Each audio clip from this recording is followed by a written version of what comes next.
Why do most new houses on the market today tend to look the same? We have so much choice about how to express ourselves in other areas of our lives, but try to buy a house, and almost the only thing available is the kind of architecture you might call pastiche, a reproduction of the housing styles of the past, like Neo-Georgian or Neo-Tudor. How deeply attached to this kind of architecture are we? Surveys suggest that we're dyed-in-the-wool conservatives where bricks and mortar are concerned. But what would happen if the house-buying public were genuinely presented with the option of affordable modern architecture? Our way of life has changed unrecognizably in the past 100 years or so. It's not beyond the bounds of possibility that our taste in architecture might be changing with it. In this program, I'm going to Holland, a place where mass developer housing is a source of optimism about society, rather than resignation or despair. I'm traveling to Japan to see how different our houses might look if modernity was something we welcomed rather than feared. I want to argue for houses that help us to see the contemporary world as a place to feel at home in.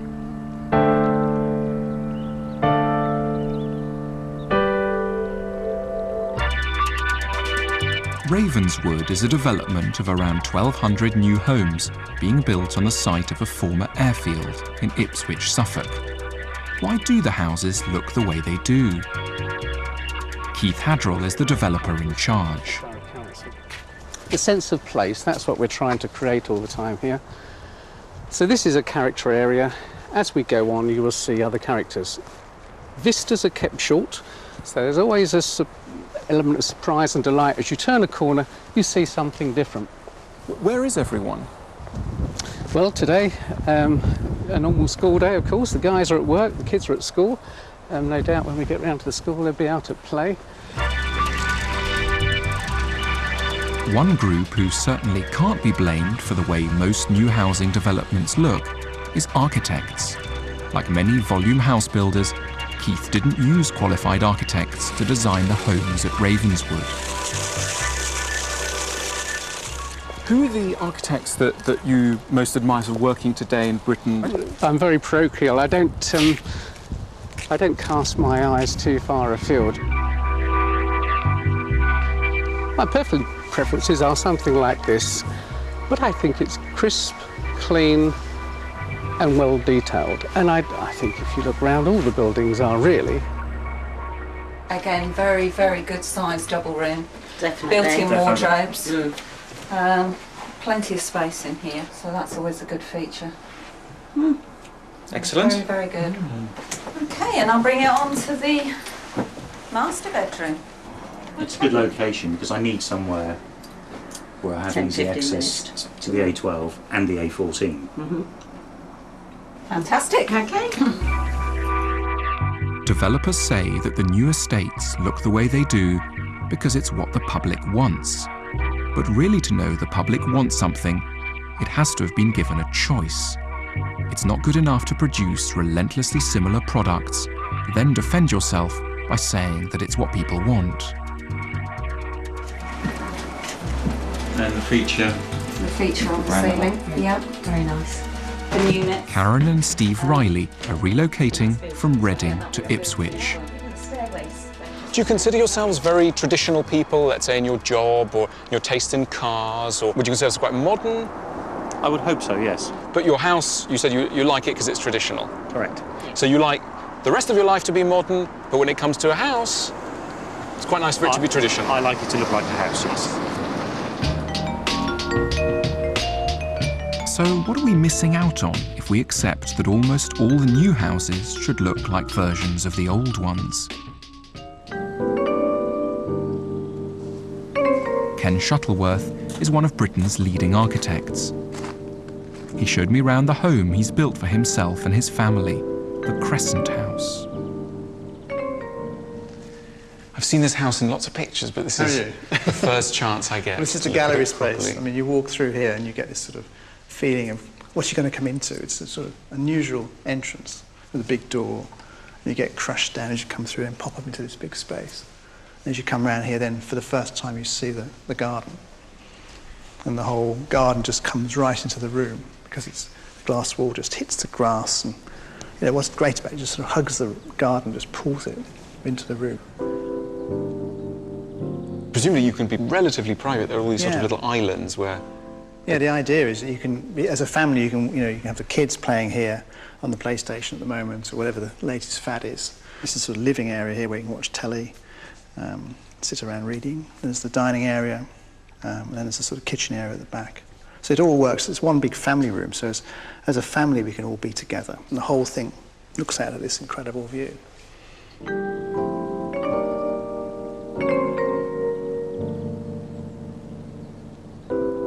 This house is lovely, obviously, but it couldn't be rolled out on a mass scale. Not everyone could possibly live in a house as nice as this. What would you say to that? Why not? I don't think there's any reason why. The principles of this house, the sort of asymmetry of it, putting the glass where it's important, highly insulating it, having a variety of spaces, some which are large, some which are tiny. Why you can do that anywhere? Anybody can do that. And it was built for £80 a foot, which is not expensive. People are building. You can build from anything from sort of £50 to £100 a foot for a housing scheme. And this is, I think this is really economical for what I actually achieved. Why isn't there more of this available? What's this obsession with? I don't know. Georgian housing. Doesn't mean anything to me. I think this is what the house builders feel people want. But actually, your feeling is maybe they don't want it. I think it's moved on. I think with all the sort of television interest in design, even with IKEA, with Habitat in IKEA, with programmes on the television, people are getting much more aware of modern design, modern architecture. And yet, when it comes to buying your house, you're stuck with, do you want Georgian or mock Tudor, or Georgian or mock Tudor? That's all you've got. There's very few volume house builders doing really modern architecture. What happens to people when they do live in modern architecture? What's happened to you living in this space? What does it do to the spirit? I think it's just one of those great uplifting things, isn't it? We've built this incredible house. It's really fantastic to be here. You feel totally relaxed. You feel spiritually uplifted when you're actually here. It's great. And when you get back into a small box in London, it's not quite the same. Why aren't there more houses like this in Britain? I'm going to a country where having something of the spirit of this house is regarded not as an elite luxury, but as closer to a universal right. I'm going to Holland, and Steve and Karen from Ipswich are going to come with me. I don't like the design.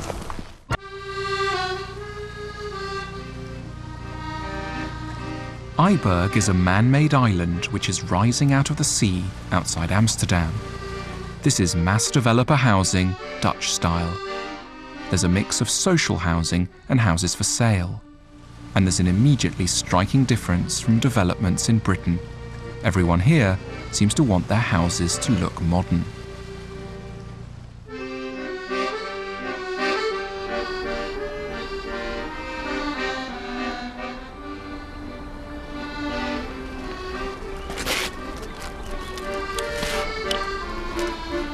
Hello, welcome.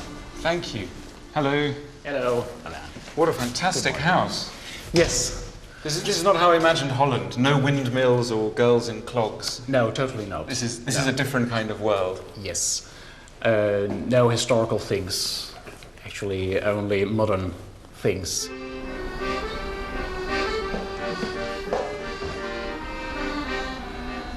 It's a fantastic. it's an industrial view, but it's beautiful as well. The idea that it is a sort of a garden, and this is sort of inside garden. So it is actually it have to go over inside and outside.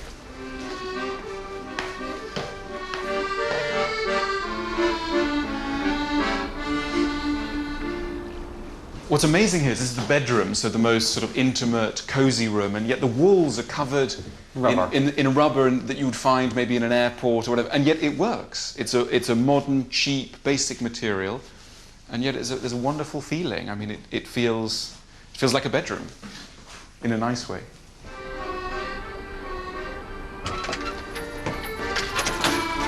In order to promote good design and to create a sense of place, stylish early adopters like Johan and Ard are encouraged to build their own houses on Eiberg. There are rules about how the buildings relate to the street and how high they can be, but apart from that, they can make their houses look any way they want.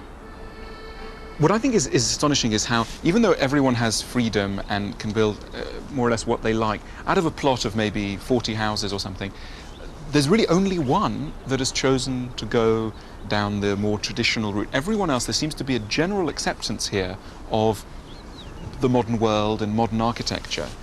I think they are young, most of them are young and want to explore things, and they are afraid to do some new things. I tried to imagine Johan and Ard in one of the new British housing developments I'd visited, promoting good design, helping to create a sense of place, and playing the accordion. But I couldn't.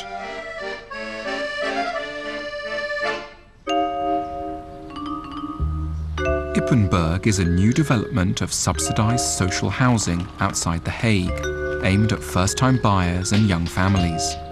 Aaron Betsky, head of the Dutch Architectural Institute, showed me round. And there's a kind of playfulness to it. You get steel there, yep. Blue house there, green house, brown house, black house. When I meet little kids there and I say, "Where do you live?" he can point and say, "Oh, I live in the red house." And his friend can say, "Oh, I live in the blue ones." And also, of course, these are very recognizable forms. It's what a little kid would draw if they were drawing a house. It's a box with a sloped roof. The only thing it's missing is a chimney, and has a bit of a chimney, which is just the vent stack. But that gives it this sort of human feeling.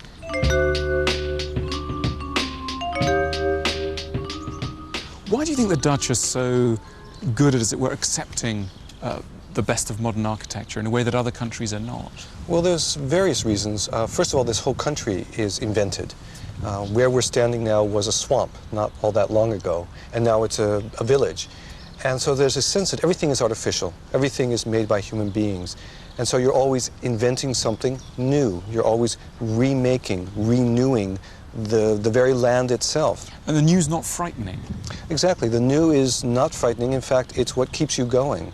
You have to make things new, otherwise you'll stagnate, and the water will stagnate, but also the economy will stagnate. I mean, the Dutch are, after all, the Netherlands is a country that invented capitalism. This is where the first stock exchange was. So there's this belief that you have to take risks, and you have to go out there and rationally take risks and try out new things, and that's the way you'll make lots of money. What do you think that living in a community like this, with these very modern, clean, interesting forms, does to the residents when you compare it to what might happen in a traditional sort of neo-vernacular modern British development? All I know is every time I come here, whether it's rain or shine, I always see kids playing here, and I usually see people talking to each other, and I don't see that as often in more traditionally designed environments.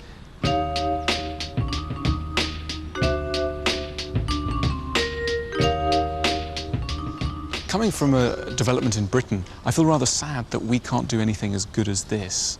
Why do you think the British can't? You absolutely can. But we don't. You don't, and I think it's because, again, it's been left to developers, and developers do marketing, and they figure out what people already know and want, rather than trying to see if they can do something that people might want. So if you did a marketing survey and you said, "Would you like a steel house?" People would say no. And yet, if you show it to them, then what happens? They say, "Beautiful, we love it."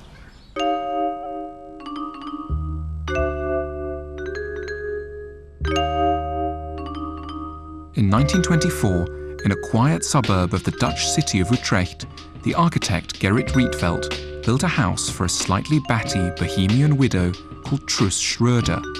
It was the house that began the Dutch love affair with modern architecture and design.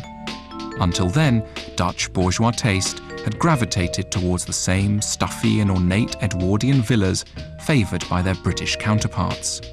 But the Schröder house, with its emphasis on open-plan living, intricately folding walls which make the arrangement of rooms highly flexible, and bold geometric design in primary colours, caused an immediate sensation and ultimately launched 1 million trips to IKEA.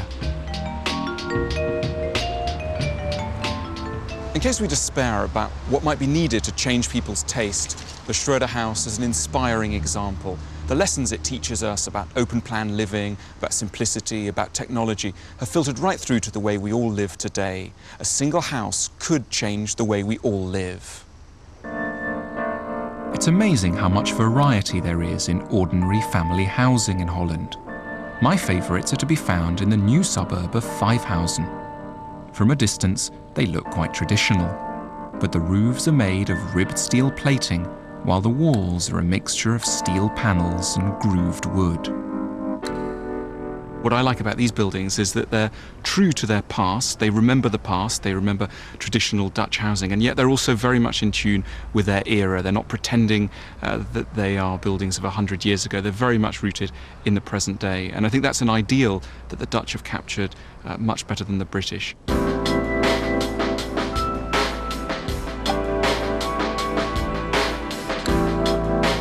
I'd asked Steve and Karen from Ipswich to come and see Vijfhuizen with me, because I wanted to show them what their money would buy them in Holland. So now you've arrived here, what are your first impressions of these quite peculiar buildings made out of tin and grooved wood?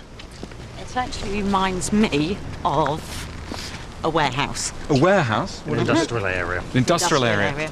So in the back of your head, you've got an idea of what a house should look like. Yes. It should be made of brick. What else should it have? Chimney, nice windows. Pitched roof? Yes. What else should it have? And a nice window is a what? Casement? Double glazing. And relatively small panes of glass? Small at the front, but patio doors and everything at the back. It's what we've grown up with, and it's the only choices that we've ever had.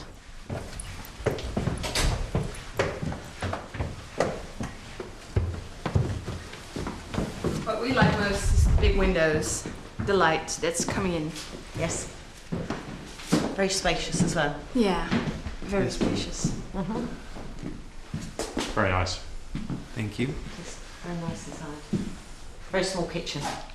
No issues with privacy with the great big windows and the neighbours having the ability to look in? Sometimes. And again, you being able to look at the neighbours. We can wave at them, they wave back. They're probably, you see she's waving back.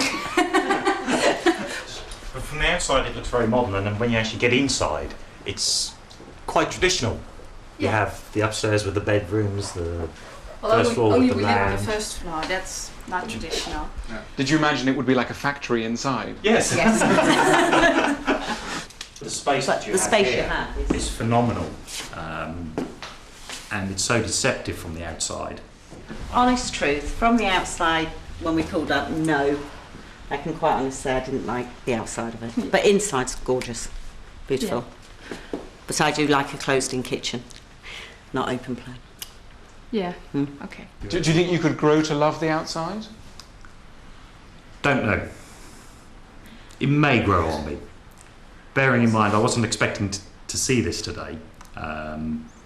Perhaps if I saw it a second and a third time, and I knew that these sort of houses were available in the UK, then maybe it could grow on me. The Vijfhuizen houses seem so quintessentially Dutch that it came as something of a surprise to me to find that their architects, the S333 group, are in fact British. They came to Holland in the late 90s because they couldn't find work building housing in Britain. So there's a kind of transparency that we wanted to create in the house so that it felt larger than it really was, because in the UK they tend to be these small kind of enclosed rooms, boxes basically, with these small windows. What do you make of the sort of houses that are being put up by the volume house builders? How do you evaluate them as an architect? I think it's some of them awful. I mean, we did a research project at the AA about 5 years ago and found that the show homes who had their furniture was actually reduced by 30%, so it made the house look bigger. We heard stories of people actually driving their car into the garage after they bought the house and it didn't fit, because you don't drive your car into the house when you're actually going to see the showroom. So you've got this kind of, you know, the gardens are metre wide and it's just tarmac and it's just trying about getting as many on the plot as possible. And I think there is no understanding of anything outside of the volume of the house. So it's just landscape is zero, you know, context or linkage or connection to what's around it in terms of services is just not even thought about. So I think that isolation is problematic, even beyond what I think about the style, my personal opinion about the style of housing. What do you think about the style? I just think it doesn't offer us a lot of choice. I mean, I think it's not that it's wrong. People do want to have that type of house, and that's fine. But I think there are other people that don't, and I think it's just about creating choice. What I love about the Dutch houses I've seen is that they promise a particularly contemporary vision of happiness. They have none of the fear or lack of imagination of works of pastiche architecture. The way we want to live has changed unrecognisably in the past 200 years, and these houses reflect that. Where many British developments seem to be all about boxing yourself in, these houses are all about opening yourself out to the best that modern life can offer. Light, space, flexibility, new technology. So why don't we build like this in Britain? I wanted to find out.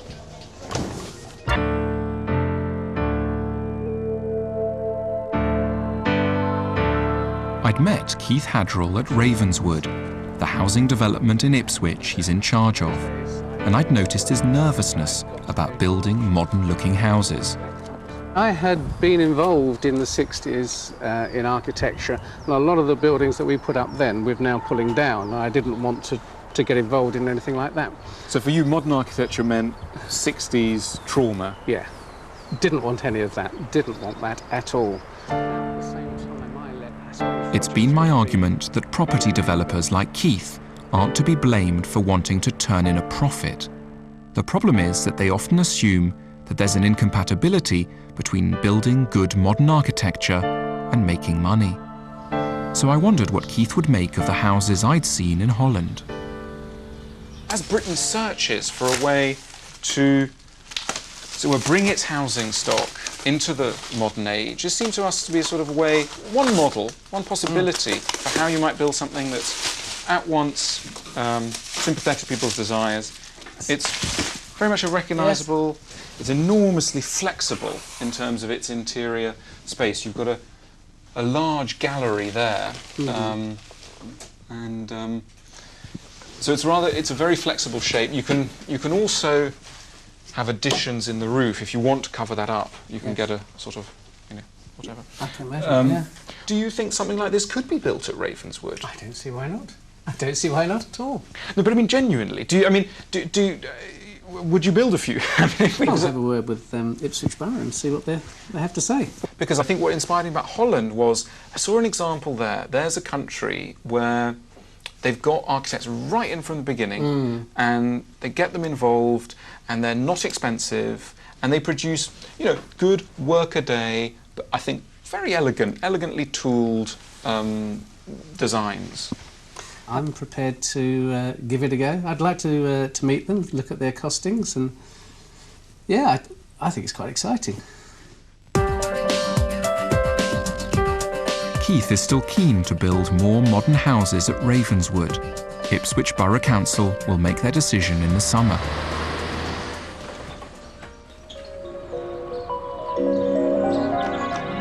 It's too easy just to blame property developers for the fact that few modern houses are being built in Britain.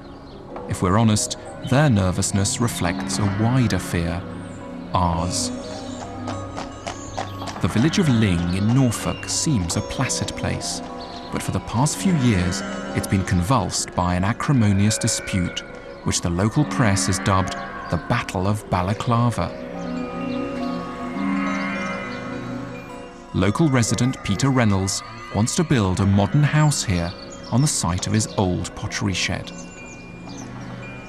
I'm an unashamed modernist. I make no apologies for that. I believe that modern architecture, just like art or craft, should reflect the time in which it is made. I mean, it is very minimalist. That certainly reflects my tastes, but it uses traditional materials that are in use in the area. For example, lime render, weatherboarding, brickwork. Although Peter's design was initially accepted by the planners, it's since been rejected by the council because of objections from the neighbours. Do you like it? Do you not like it? No, it's horrible. Because? just doesn't fit in with everything else, does it? Do you like the idea of a modern house in Ling? No. Why not? No, because it's a village, isn't it? I have been quoted in the press as describing as visually illiterate old farts. Did you say that? I did. I certainly did. What do you think of it? Think it should be built or not built? No. Nah, keep them out. Keep them out. Secret, this is. It looks pretty cool, but I don't know whether it'll fit in. Right, but you think it's a winner? Yeah, it's pretty cool. There is something peculiarly British about this, putting the past on a pedestal where everything that is old is sacrosanct and that you touch it at your peril. One day, this proposed new building will be a historic building. Hello, would you have time to talk to me? No.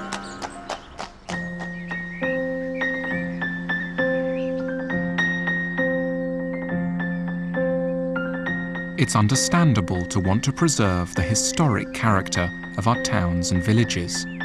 But how can this be done without lapsing into cliché or pastiche? Wakelins is a new house in Suffolk, which has been created by restoring a Tudor manor and adding a striking new extension. Its architect, James Gorst, showed me around.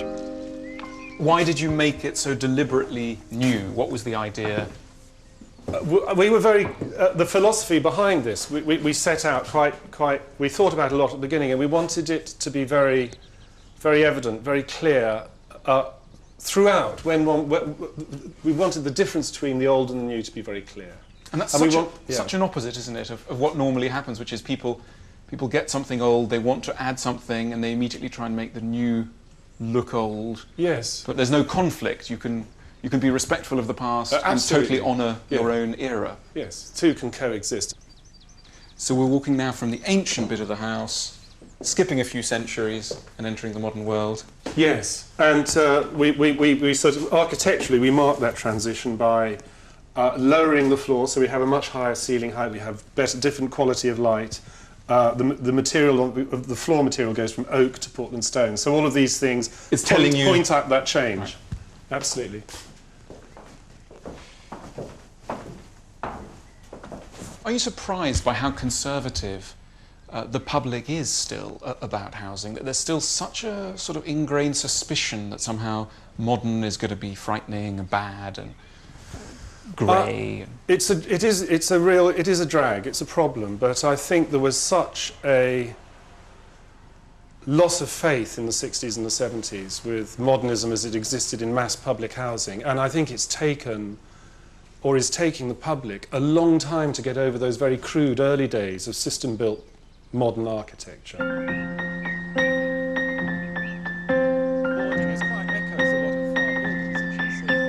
Do you think, in a way, this building, which looks, it could be said to look incredibly modern, is actually really honouring the past? Very much so, because this building is all about craft. I mean, but as we look at its facade here, one could say, well, it looks just totally modern. What's there of the past here? On a deep structural level, what connects it to the Tudor house is that both these buildings are timber framed. And what we have is about 400 years of development in timber frame construction. So this extension is a timber frame that was put together in a factory in Beccles and brought over here and erected in 8 days. So actually, if the Tudors were working now, they'd be going for something like this. They wouldn't go for mock Tudor. Absolutely, of course they would. No self-respecting age would ever go for what you may call kitsch or mock Tudor. It shows a complete betrayal of confidence in one's own age.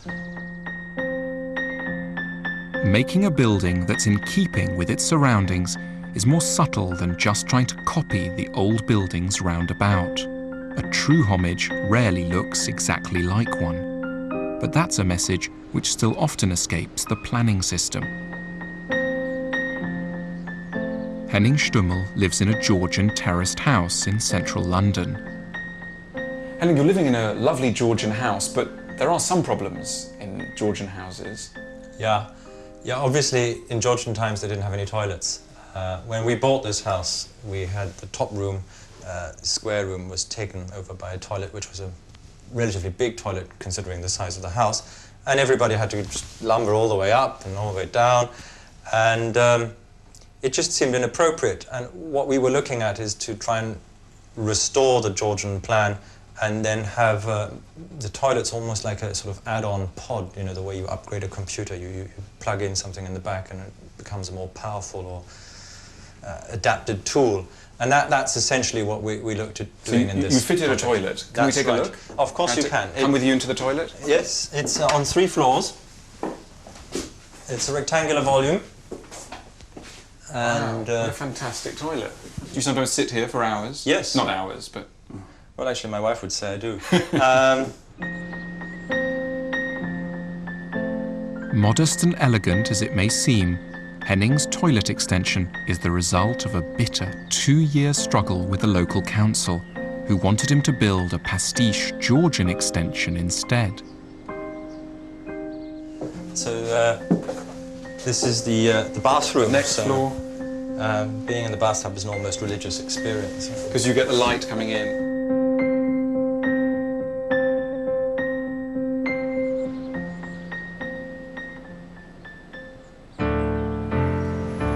There's a widespread feeling of having been badly burnt by modern architecture, largely because of the often brutal redevelopment of towns and cities in the 60s and 70s. In Britain especially, there's a lingering anxiety that to live in modern houses is somehow to lose touch with our culture and traditions, to become rootless cosmopolitans. But there's no reason why even the most contemporary-looking architecture shouldn't be in subtle sympathy with the past. Henning's toilet actually respects the integrity of his Georgian house more than a fake Georgian extension ever would. It's a lesson I went to one of the most relentlessly modern-looking countries in the world to explore. After the break, I'll be snooping around some perfect modern homes in Japan.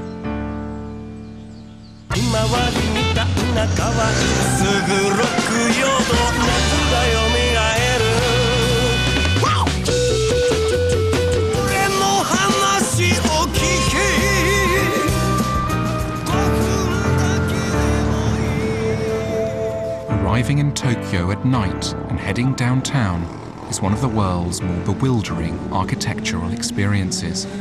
Coming from Europe, you're immediately struck by how relentlessly modern everything seems.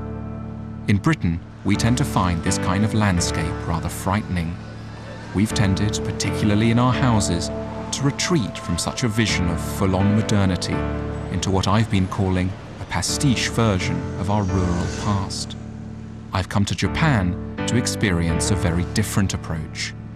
Does wholeheartedly embracing the modern world, as the Japanese seem to do, always have to mean losing touch with the traditions of your culture?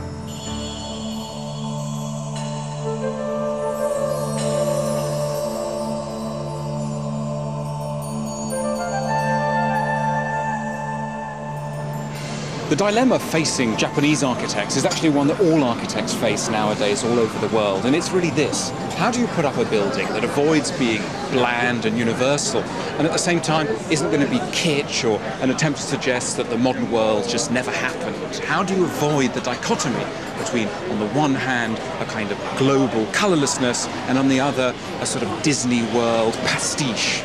Really, the ideal is, how can you create a building that manages to be both historically sensitive and yet distinctively and gloriously modern?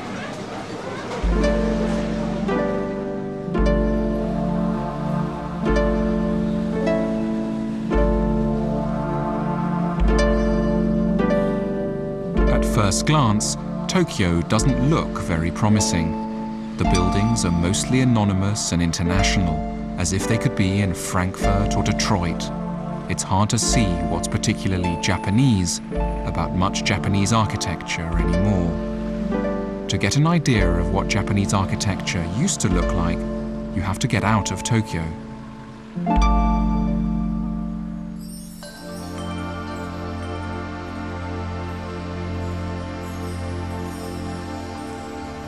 I visited an old-fashioned ryokan or inn up in the hills.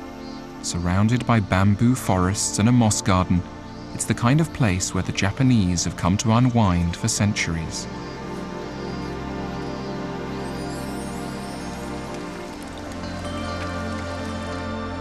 The interiors are simply austerely furnished, with paper shoji screens, creating the diffuse light and the sense of harmony between the interior of the building and the natural world outside that are the hallmarks of traditional Japanese architecture.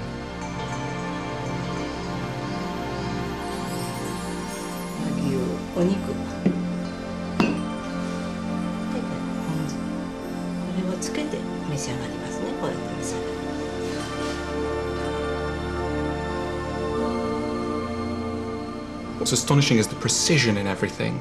There seems to be a theme running through everything, from the food to the way people bathe to where the room is laid out. It's just a complete, coherent aesthetic and really a kind of way of life. There's that feeling you sometimes get when something is so extremely beautiful, the rest of life can't quite live up to it. And as I prepare to go to sleep here, I suppose one of my regrets is why the rest of Japan and Tokyo is not anything like this. And I wonder if there is anywhere where the spirit that you see here is to be found in a more modern form, or whether this is just some beautiful piece of archaic tradition which hasn't really lived on into the modern world.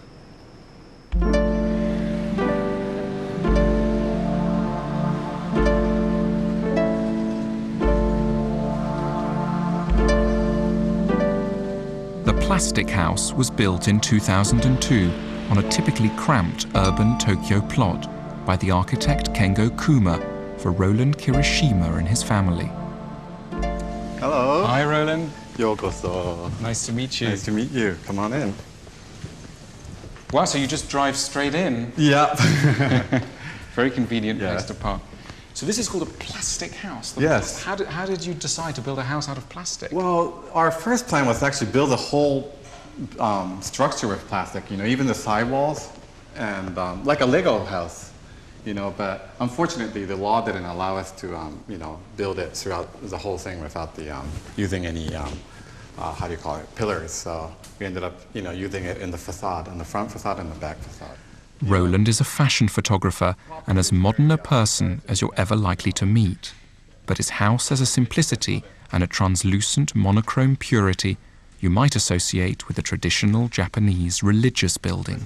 Wow. So you've got a gravel garden, yes. Traditional temple-style gravel garden, yes. And a moss garden, a tiny little moss garden. Yes, we're gonna probably eventually put another, how do you call it, a water bowl, you know, so we could wash our hands for the tea ceremony. Of course, so even though it looks like an extremely modern house, actually you're thinking about a lot of the traditions of Japan.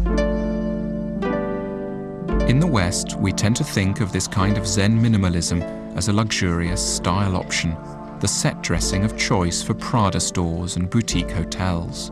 But here, it's a philosophy and a way of life. So this is the master bedroom. Gosh, very peaceful. Yeah. What happens Zen Buddhists believe that we need our houses to create a refuge from the clutter and distraction of daily life, not in order to hide from reality, but precisely to come closer to its central truths. And yet the miracle of this house is that it's all been achieved by the most uncompromisingly contemporary of materials, plastic.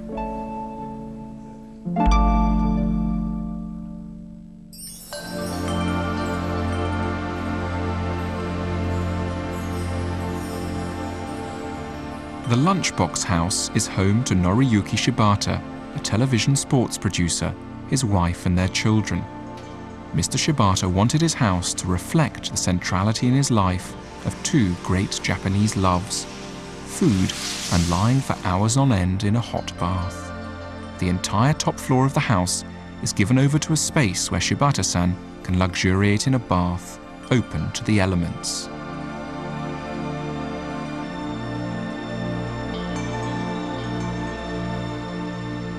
And the connection with food is something Shibata-san explained to me over lunch.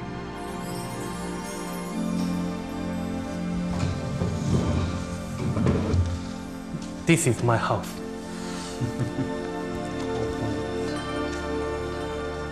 Although it looks modern, the house is based on an ancient idea. With its 3 open-plan floors stacked neatly on top of each other, its architectural plan is derived from the traditional Japanese lunchbox.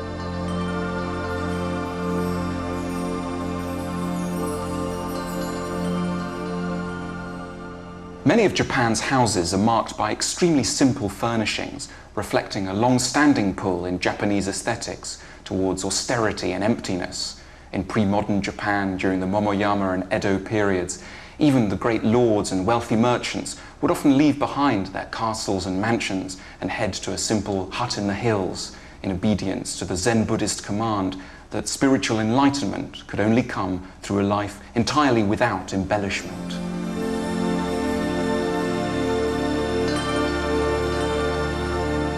Despite its location in the heart of a distracting city, while having a bath in the lunchbox house, it might be easier to remember those ancient lessons in simplicity. The emptier the rooms, the more certain truths may be visible.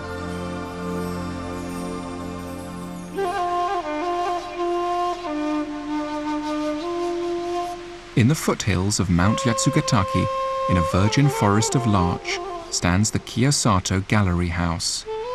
It was commissioned as a weekend retreat by Joji Aonuma, a banker, and his wife Chiko. This is the west, this is the east, So this direction really we appreciate, the rather artificially we killed the lighting from the south, Only expect this space. We have no windows, only this. So it really focuses the attention, almost like a picture, onto nature. It's a kind of, let's say, surprise.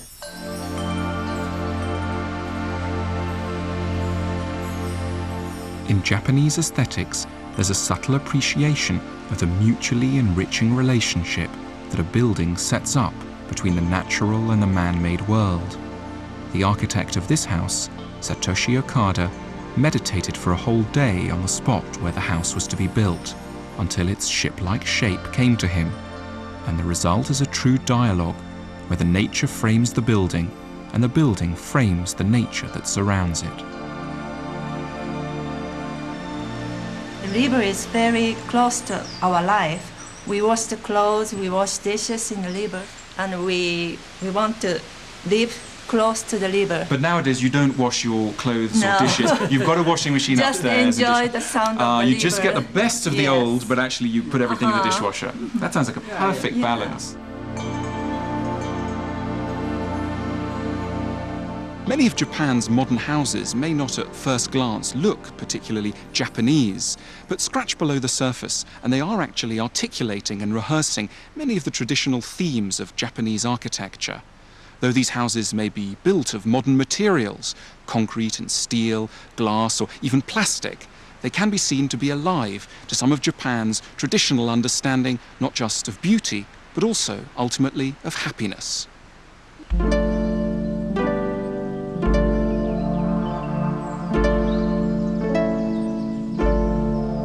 Perched on a hilltop is the villa in Karuizawa, built as a weekend retreat for a classical musician, Himeo Tokuzawa. It's a space-age take on the simple huts to which the Japanese have traditionally withdrawn to contemplate what's truly important in life.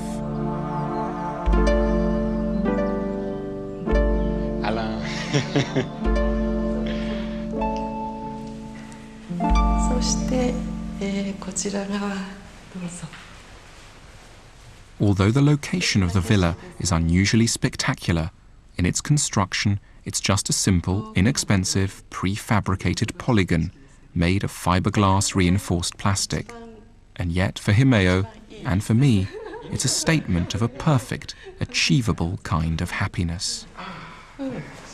Could sit here for hours. Yes. So very peaceful. Yes. But Japanese tea. Yes, Japanese tea. Perfect.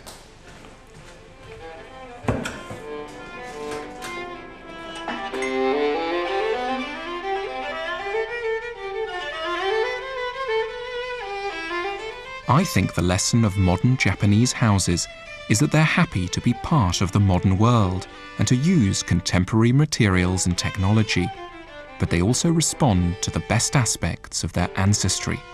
For them, there's no contradiction between the two. They don't patronize their own history, as works of pastiche architecture do. They're adventurous with it. They're carrying their traditions forward into a restless global future. With more houses like these, we too might learn to see the modern world as somewhere to feel at home in.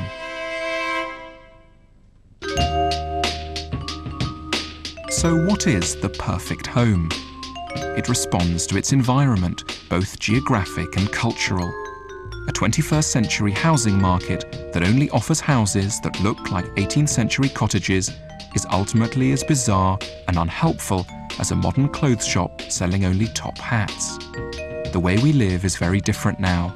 We value things like flexibility, informality, new technology, openness to light and space, contact with nature, and a lack of hierarchy in family and social life. The perfect home should be attuned to these distinctive priorities. Ultimately, the perfect home is about a state of mind. It should embody our ideals and subtly remind us of them. Like the perfect friend turned into matter, it should help us to be the people we could be at our best. Houses like that are out there. They could be practical and affordable. They could even be rolled out on a mass scale. It's up to us to start demanding them.